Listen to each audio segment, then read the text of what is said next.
안녕하세요. 오늘도 천안 알콜 아저씨, 사실은 그냥 천안 아저씨, 뭐가 됐든 원래 저는 제 채널의 주요 컨텐츠는 교통사고였거든. 교통사고 피해자. 근데 요즘은 뭐 교통사고 전문 변호사님들이 다 채널 만들어가지고서 찐 전문가가 얘기를 해주고 있는데, 제가 굳이 교통사고 얘기를 해야 되는가 싶어가지고 요즘은 잘 얘기를 안 하는데, 오늘은 가해자와 피해자의 중간에 끼어있는 애매한 협의점에 대한 얘기를 할 거라서, 합의금 중에서도 형사합의금이 아니라 민사합의금. 뭔가 좀 이상하죠. 민사합의금은 어차피 가해자도 피해자도 뭔가 결정하는 게 아니라 대개는 보험사가 껴있죠. 보험사가 결정을 하고 보험사가 그거 가지고서 피해자하고 쇼부치고 이러는 건데, 거의 대부분 이제 정해져 있는 것도 있어요. 조금 유명무실하기는 하지만 공식 같은 것도 있거든. 몇 번 얘기했던 건데, 공식이 있긴 있어요. 그 공식 중에서 대개는 정해져 있는 변수 같은 거고, 향후 치료비라는 것 때문에 그 쇼부치는 협상하는 액수가 조금 바뀌는 거긴 하지만 되게 정해져 있다고. 제일 큰 변수는 입원을 했는데 그 사람의 연봉이 얼마나 대단하느냐, 그것뿐이죠.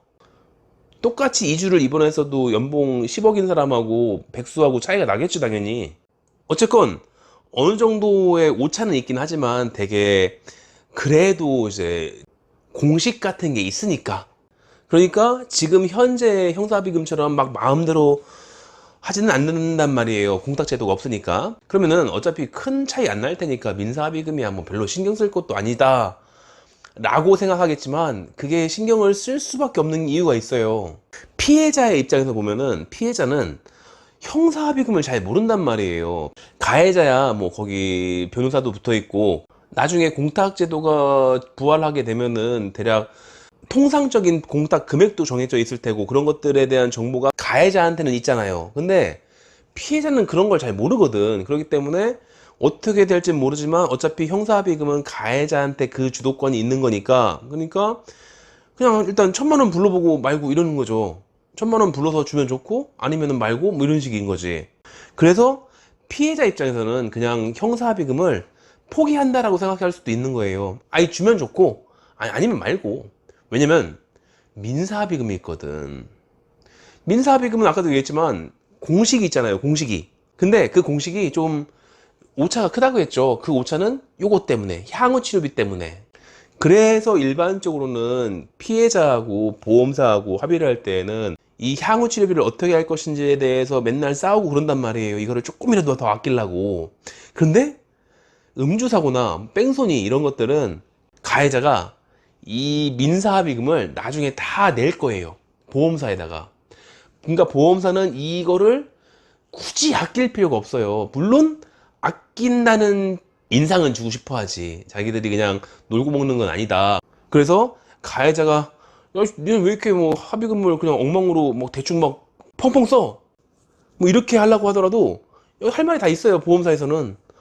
아니, 피해자가 완전히 꾼이요, 꾼. 그래가지고서 도저히 못하겠어. 그래가지고 어쩔 수 없이 민사합의금을 지금 이렇게까지나 많이 줘야지, 그래야지 합의를 해줄 것 같은 달고 다른 사람이기 때문에 어쩔 수 없이 합의금을 많이 줄 수밖에 없었다느니, 나쁜 놈이야 이러면서도, 그래도 어쩔 수 없으니까, 이게 내가 전문가로서 생각해 봤을 때는 이 정도가 최선일 것 같다 이렇게 한단 말이에요. 가해자에 뭐 할 말이 있나. 내가 지금 이게 문제가 아니지. 지금 공판이 걸려 있고 뭐 집행유예냐 실형이냐 이러고 있는데 그게 좀 중요하겠어 지금. 그래서 이런 것들이 있기 때문에 제가 그동안 이제 피해자 편에서 얘기할 때 그랬었죠.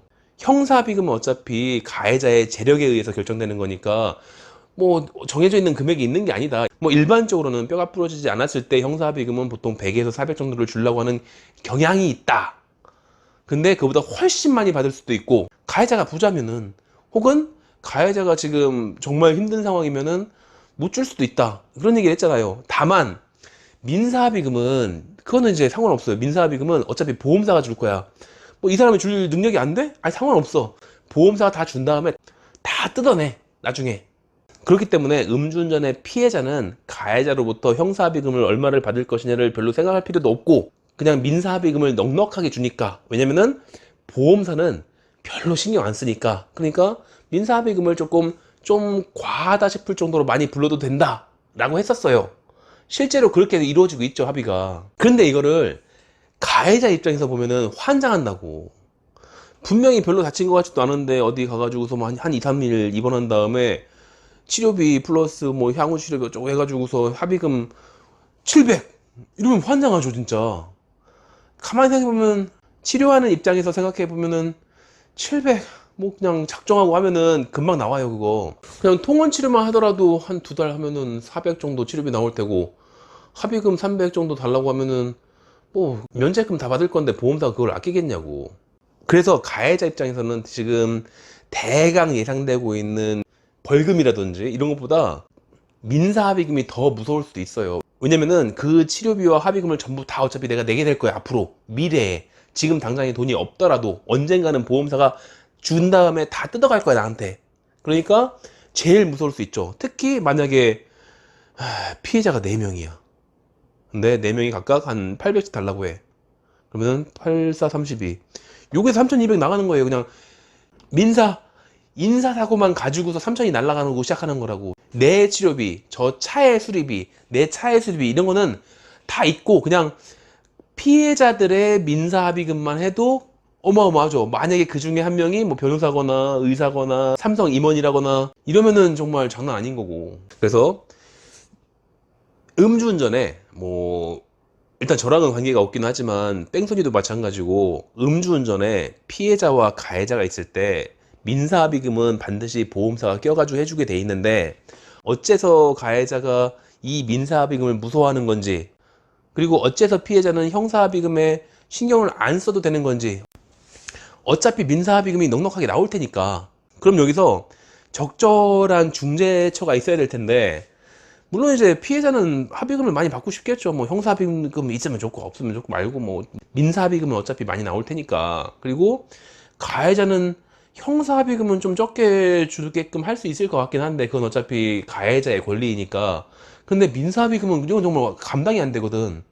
그러니까 이제 중재를 좀 해봐야죠, 자기들끼리. 보험사를 믿을 건 아니라니까. 보험사가 봤을 때 음주운전자는 자기 고객도 아니요. 어차피 내년 되면은 거기서도 거부할 수도 있어요. 보험 가입 자체를 거부할 수도 있어요. 그리고 법적으로야 뭐 음주운전 한번 하면은 보험 할증료 10% 이런 얘기를 하지만, 아니 그냥 거부를 하기도 한다니까. 그리고 한 2배 달라고 한다고.